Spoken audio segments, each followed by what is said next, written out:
Vous savez, c'est une journée spéciale sur BFM Business puisque nous sommes à l'Accor Arena à Bercy pour le grand événement de la tech et de l'innovation Big, où vous êtes déjà Laure Closier avec déjà un petit scoop quand même avec ce nouveau coq symbole de la French Tech, Laure.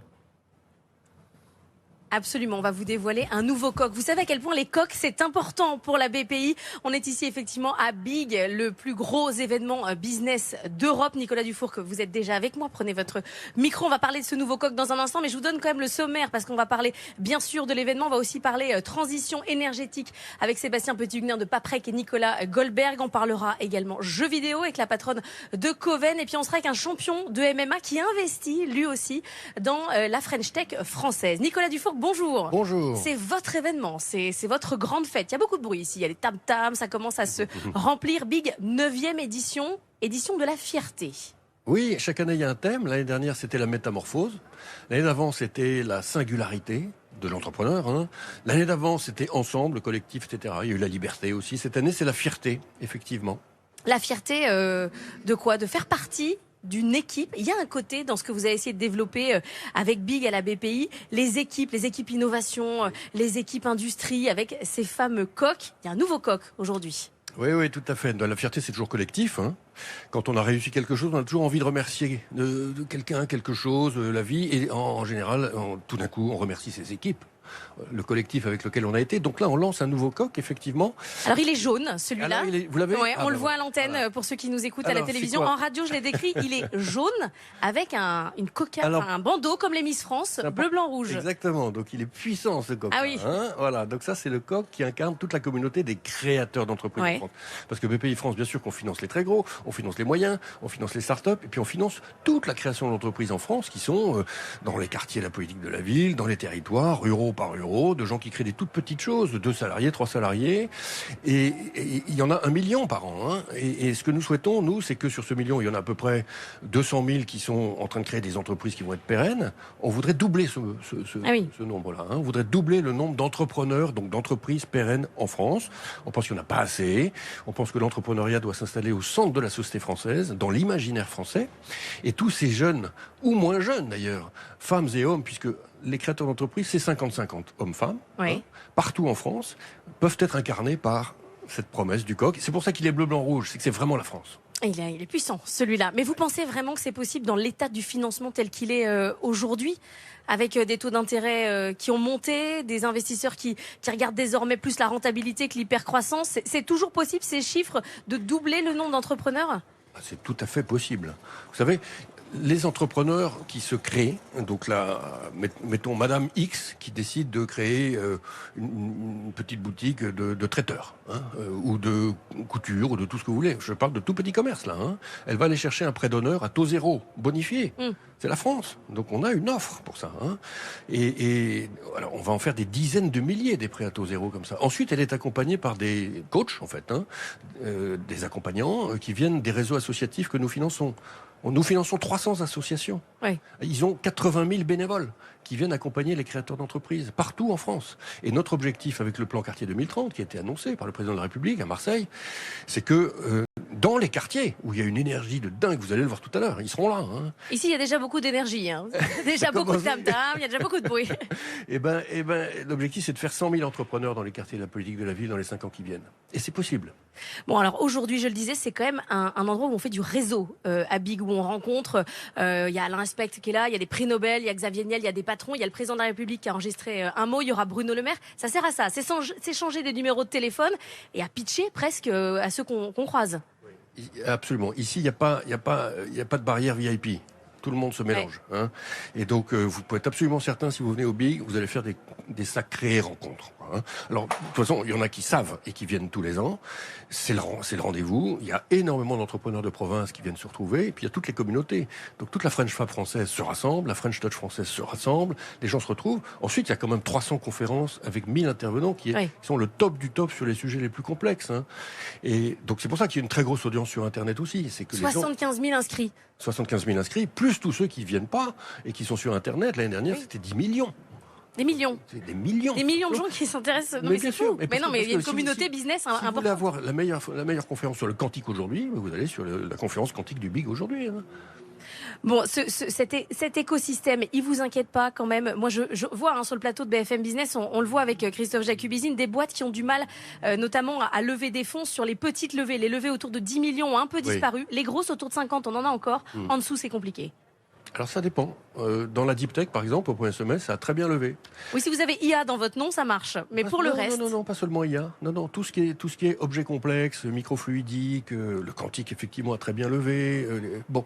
Et donc, la deep tech, au premier semestre, a augmenté ses levées par rapport à l'année dernière de 10%. Croissance. C'est le digital qui souffre un tout petit peu. Mais il a été tellement gâté. Attendez, il faut voir ce que le digital a levé dans les années passées. Donc les entreprises, moi je trouve que c'est plutôt pas mal ce qui se passe. Évidemment, il y en a des quête de rentabilité désormais. Mais c'est normal. Oui, c'est la discipline du résultat.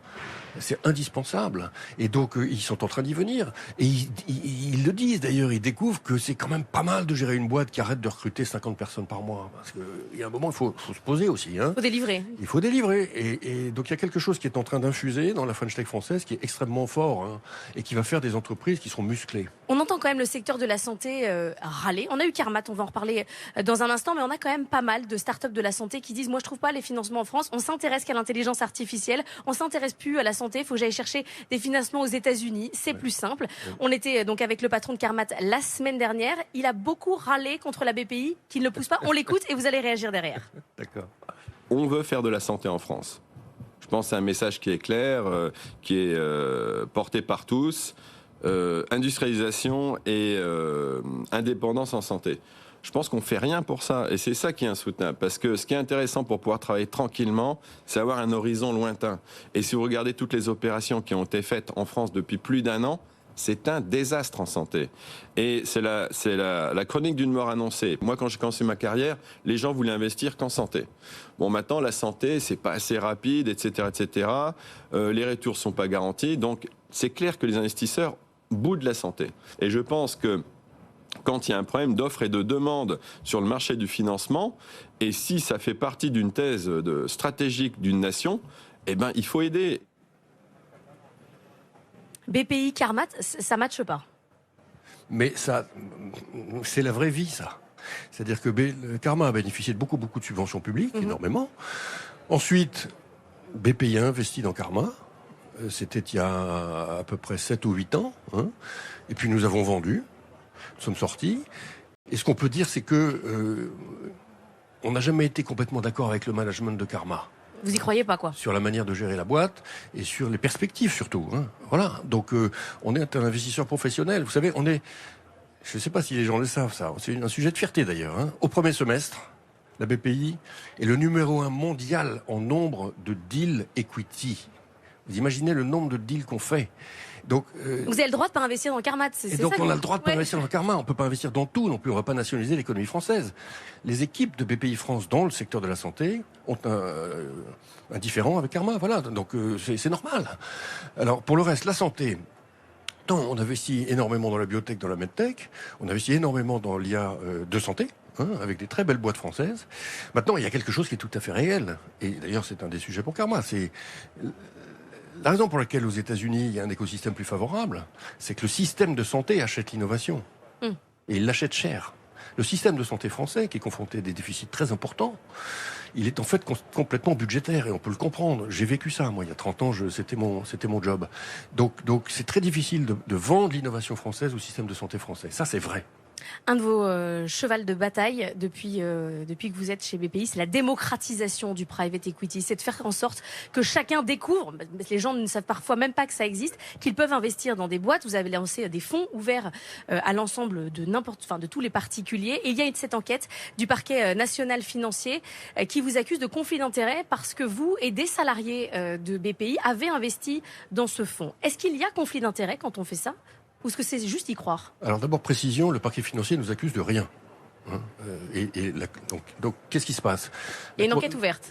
La Cour des comptes a fait un rapport. Le rapport dit, ça va.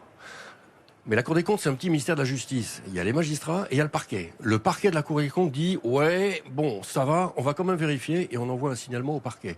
Un signalement. Et le signalement ne dit pas quel est le sujet. Demande au parquet d'aller regarder ce truc-là, avec un soupçon de conflit d'intérêt. Voilà. Donc maintenant, on va voir. Mais c'est un sujet passionnant, savoir s'il faut investir dans les fonds qu'on propose alors qu'on les a construits. Mais le paradoxe, si vous voulez, c'est que quand intéressant. moi, j'ai toujours voulu démocratiser le private equity. J'ai toujours considéré, en bon professionnel de cette classe d'actifs, qu'il était inadmissible qu'elle soit réservée aux ultra-riches. Inadmissible. Et qu'il fallait créer un produit qui permette aux Français, tous les Français, d'accéder à cette classe d'actifs qui est assez profitable pour peu qu'on accepte de prendre son risque. Attention, parce qu'on peut tout perdre. Quand j'ai lancé ce produit avec mes équipes, tout le monde nous a dit vous êtes complètement dingue, vous vous rendez pas compte, vous faites prendre des risques incroyables à la veuve de Carpentras. J'ai dit attendez, on va faire un produit avec un large portefeuille, on va mettre un ticket à 5 000 € pour que les Français qui ont très peu d'épargne n'investissent pas parce que c'est trop risqué pour eux. Et par ailleurs, on va tous investir à la BPI. On va montrer qu'on y croit. Au même niveau que les autres. Il y a pas de au même niveau que les autres, au même prix que les autres, sans aucune information privilégiée, rien. Bon, on l'a fait. Maintenant que le produit marche, on nous dit ah c'est dégueulasse, vous avez investi. Eh ben non, je suis désolé, c'est pas comme ça que ça marche. D'autant que, encore une fois, dans cet investissement privé dans les PME, la règle fondamentale du secteur, c'est que vous investissez toujours dans votre fonds. Ça s'appelle l'alignement d'intérêts. Donc il n'y a pas conflit d'intérêts, il y a alignement d'intérêts. Merci Nicolas Dufourcq. Je vous laisse rejoindre Big où ça commence clairement à se remplir ce matin à l'Accor Arena.